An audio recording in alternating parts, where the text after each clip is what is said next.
अक्सर करके लोग समझते हैं कि शिव और शंकर एक ही हैं। लेकिन आपने देखा होगा कि भगवान जो है ना, अगर भगवान को देखा जाए तो भगवान को हम कहते हैं ऑलमाइटी अथॉरिटी, सर्वशक्तिमान।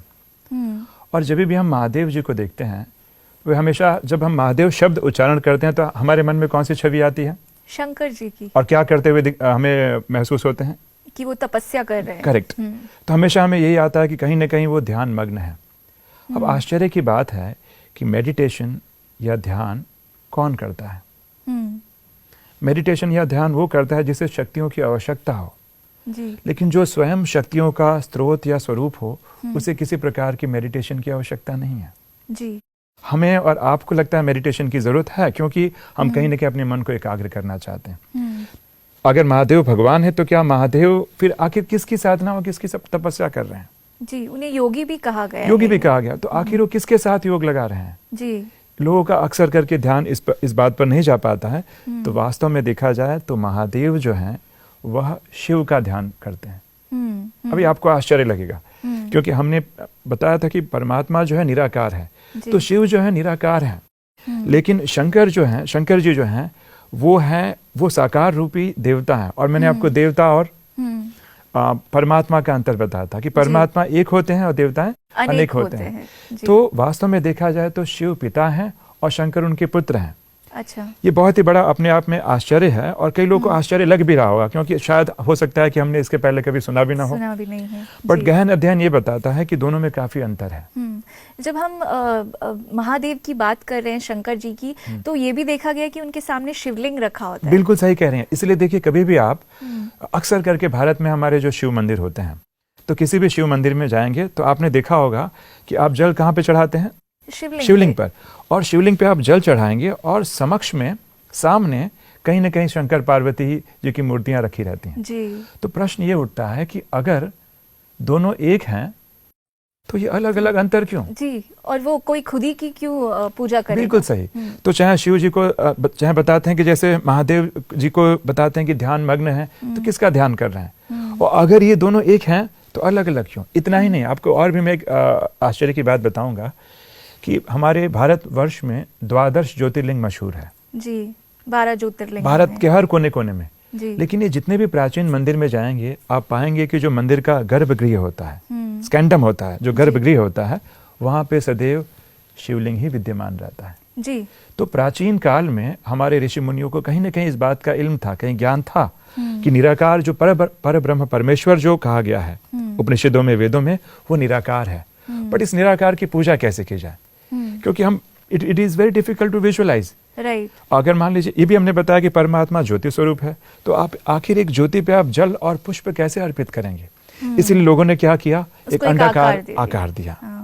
और यहाँ तक देखा गया कि जहां जहां भीड़ बढ़ती गई तो लोगों ने शिवलिंग को भी काफी विशाल बनाया। ऐसे है। तो जितने भी जो भारतवर्ष में 12 ज्योतिर्लिंग हैं, सब आप पाएंगे सब में निराकार शिव की ही उपासना है, और शंकर जी की प्रतिमा होगी भी तो कहीं ना कहीं सामने रखी रहती है जी। इसीलिए ये भी देखा जाता है ना, क्योंकि हमें आदत हो गई है आकार की पूजा करने की। बिल्कुल। तो मे भी हो सकता है कि वो शिवलिंग को ज्योति का आकार देके उन्हीं की पूजा करना स्टार्ट किया। और मैं यहाँ तक बताऊं कि ये बात अभी की नहीं है।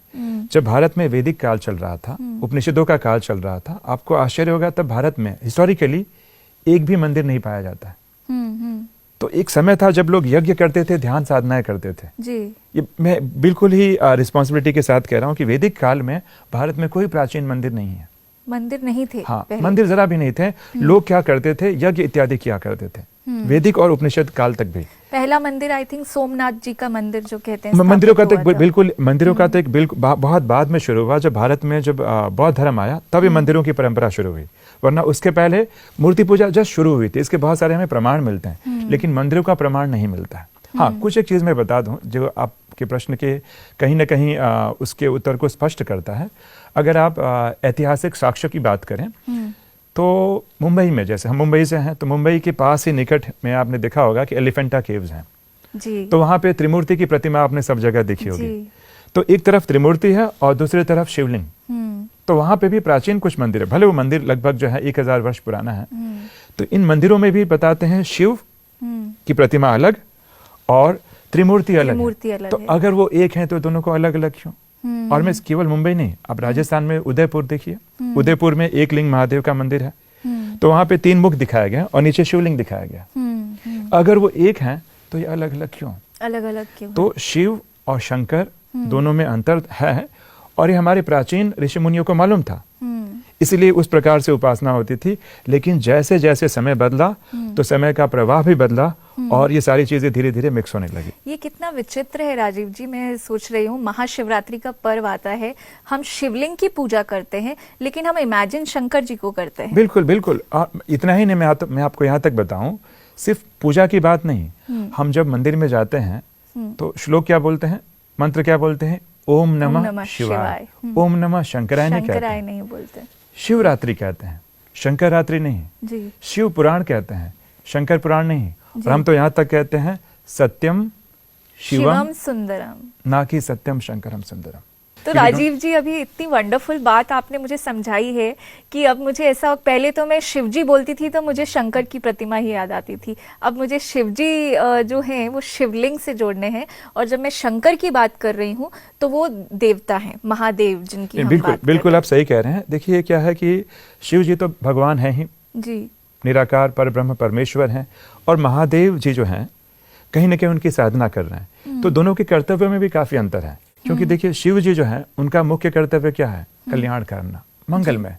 और जब भी हम त्रिमूर्ति में महादेव की बात करते हैं, जैसे ब्रह्मा जी स्थापना का कार्य करते हैं, विष्णु जी पालना का कार्य करते हैं, तो महादेव क्या करते हैं?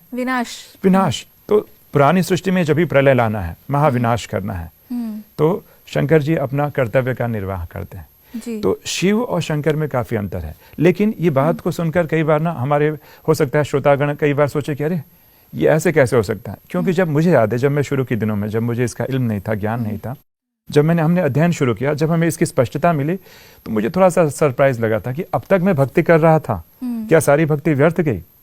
हमारे मन में एक बहुत बड़ा प्रश्न था। लेकिन ऐसा नहीं है। भगवान स्वयं गीता में कहते हैं कि लोग मुझे अलग अलग भले स्वरूपों में याद करते हैं, पर मैं हूं तो एक ही। तो ऐसे नहीं कि हमारी भक्ति जो है निरर्थक चली गई, क्योंकि महादेव में भी हमने क्या भावना रखी थी? ये कौन है? ईश्वरीय भगवान है।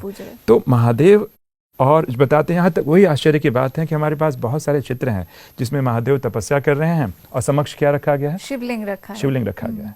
तो दोनों के कर्तव्यों में भी काफी अंतर है जी। महादेव बताते हैं कि सूक्ष्म लोक में निवास करते हैं, उनका प्रकाशमय शरीर है, कैलाशपति भी बताया जाता है। और शिव जो है वो तो निराकार है, जो कल्प अंत में जो है अपना जो है रोल प्ले करते हैं। तो जैसे अब आप 3 लोक की बात कर रहे हैं, तो जो शिवलिंग के ऊपर 3 लाइन बनाई जाती है, क्या ये भी उसी का प्रतीक है? बिल्कुल सही। जैसे अभी आप शिवलिंग पे देख रहे होंगे ना, त्रिपुंड दिखाया गया, इसे हम त्रिपुंड कहते हैं। ये परमात्मा के 3 कर्तव्य, स्थापना, पालना और विनाश का सूचक है।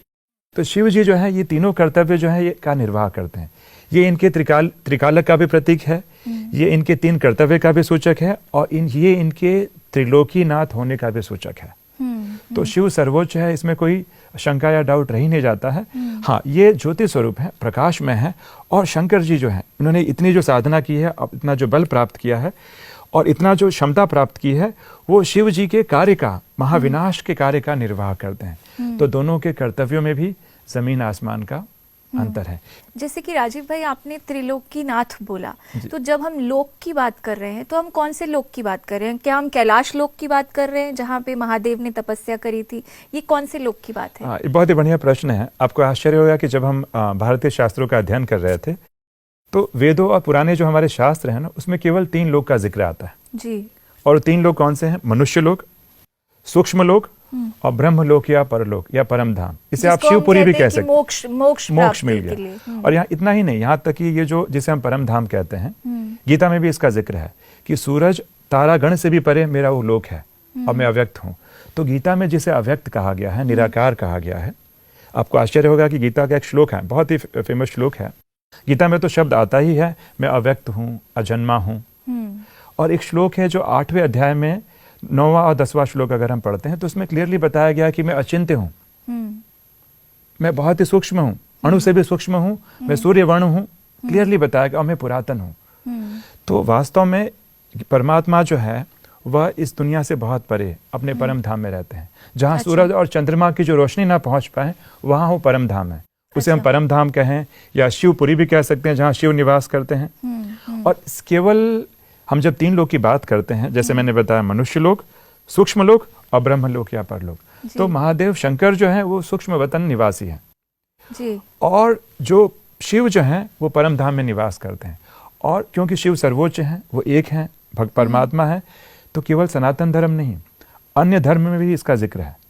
एग्जाम्पल के तौर पे अगर मैं आपको बताऊं कि जैसे मानते हैं कि अगर मान लीजिए जैनिज्म में माना गया है कि आत्मा जो है मुक्त होती है, तो मुक्त होकर कहाँ जाती है? जरूर कोई ना कोई एक लोक होगा जी, जहाँ पे सिद्ध पुरुष कहीं ना कहीं निवास करते हैं। जी। सिद्ध लोग कहीं ना कहीं निवास करते हैं जी। और यहाँ तक कि इस्लाम में यहाँ तक कह दिया गया, अगर इस्लाम की अगर हम बात करें कि अल्लाह ताला जो है, भगवान जो है 7वें आसमान पे रहता है, 7वें आसमान पे रहता है, या उसे आलम अरवाह भी कहा गया है जी। तो अलग अलग धर्मों में कहीं ना कहीं उसकी प्रतिध्वनियाँ, कहीं ना कहीं वो एकोज जो है वो आ जाता है कि परमात्मा जरूर कहीं ना कहीं ऊपर रहता है। इसीलिए आपने देखा होगा, जैसे आप बता रहे थे, गुरु नानक देव जो है परमात्मा का जब स्मरण करते हैं तो कहाँ करते हैं? ऊपर की ओर। और लोग कहते भी हैं कि भाई ऊपर वाला जाने। और जितने भी हमारे संत पुरुष हैं कहीं ना कहीं उनका भाव ऊपर ही जाता है। तो परमात्मा शिव जो है इस सृष्टि से परे परम धाम के निवासी हैं। यहाँ पे जैसे गुरु नानक देव जी की बात की उन्होंने, तो जैसे एक ओंकार शब्द उन्होंने कहा, तो उन्होंने जैसे हिंदियों में एक मान्यता थी कि ब्रह्मा विष्णु महेश यही सृष्टि के रचता है, यही विनाशकारी हैं, यही सृष्टि को रचते हैं, तो हमने इन्हें ही भगवान मान लिया था। लेकिन इनसे भी ऊपर एक भगवान है, ये अभी क्लियरिटी आई। बिल्कुल, उनसे ऊपर जो भगवान है वो निराकार है और निराकार की मान्यता सब जगह है। देखिए, हो सकता है कि हमारे देवी देवताओं की पूजा सनातन धर्म के लोग करते हैं, लेकिन अन्य धर्म के लोग ना माने। लेकिन अन्य धर्मों में अगर देखा जाए, अगर एक कंपैरेटिव स्टडी की जाए, तो इसलिए आप देखते हैं कि एक बहुत आश्चर्य की बात कि अगर हम वेदों और उपनिषदों काल की उस समय की बात करते हैं तो निराकार की मान्यता थी। जी। और जितने भी जो हमारे जो वेस्टर्न रिलीजन है, चाहे क्रिश्चियनिटी की बात कर लें, है ना, तो उसमें भी आप पाएंगे, क्रिश्चियनिटी की मैं बात नहीं कर रहा हूँ, मैं अगर अब्राहमिक फैमिली की बात करूँ, अब्राहमिक फैमिली में आते हैं हमारे क्रिश्चियंस, यहूदी और मुस्लिम्स।